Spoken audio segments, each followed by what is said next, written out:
at the duck. Where's the bus? The bus that it hits. Okay. Well, Ba-doom boom. I've seen this artwork, and they look more like, you know, a ship or a tugboat or something. This guy makes the anti-gravity. And I figure you can make anything, you know, so I copy him. Is that a 24 scale kit? No, it's a 35th? 35th. Okay, And That's big. it is. somebody was giving this away, and I was thinking of building it. And then it's like the windshield was busted and stuff, so I had it laying around. Then I was looking one day, it's like, well, why don't I make that an aircraft or anti-gravity ship? And so then I started thinking about it. It's like, well, don't have an engine or something. It'd be kind of boring looking. So I peeled off the cover plate. It wasn't glued on very well. I figured I'd make that an engine compartment. There you go. And then, but I had everything, and I'd stick it in there and play with parts and stuff. It's like, but how do you detail it really good? Because it's, you can't reach with tweezers and paint and all that. So one day I was more awake than usual and thought I'd take some tweezers and started prying at the glue line.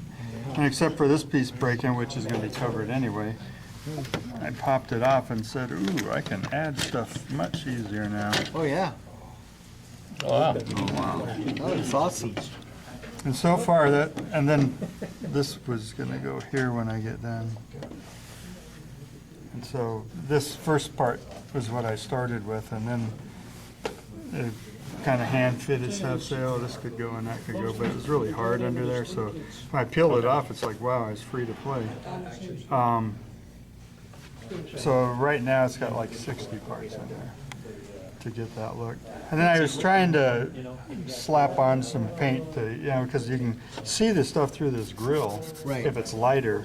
And I was going to start off with a light color, and then I realized it was so thin. If Harrison told me it was spray paint, and then the brush isn't going to do it. So I have to get some regular paint plus maybe just spray it to start with.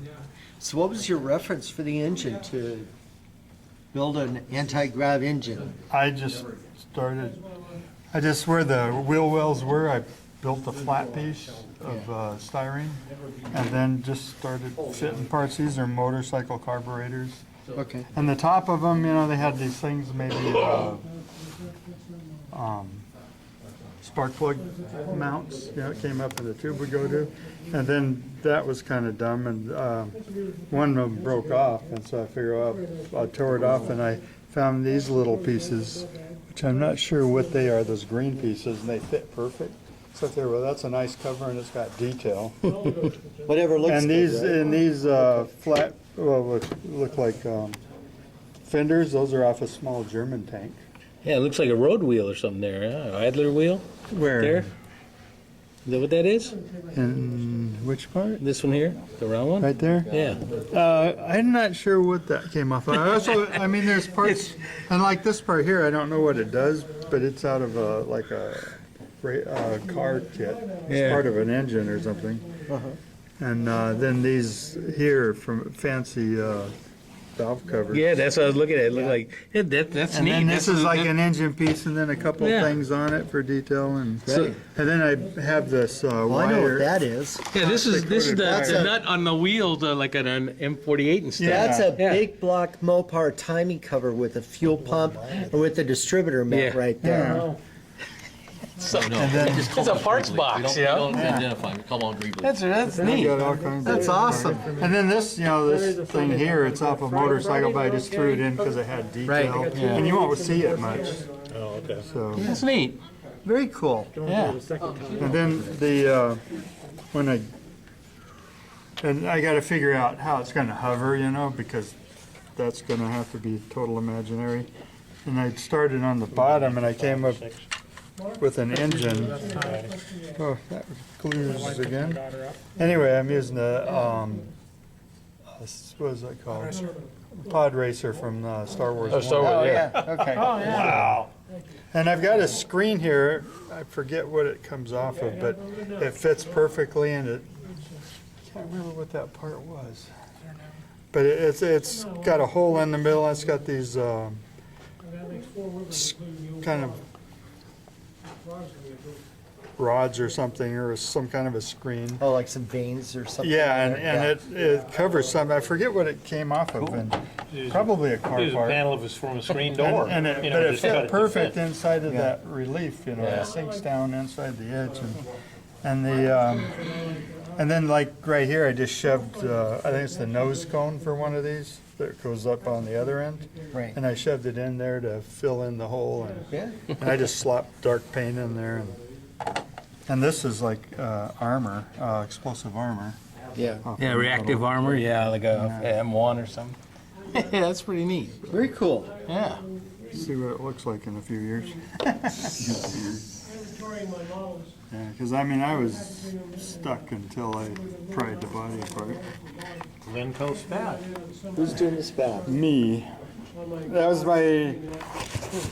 I love biplanes for some reason, and the last time I built one was like junior high, and harder than hell, and I gave up on them. Oh, But even though I know they're hard, and I've got like 13 of them, I figured I better start building them. So this one was just a cheapie that no decals came with it, and it didn't look too bad, so I thought I'd try, you know, kind of learn again.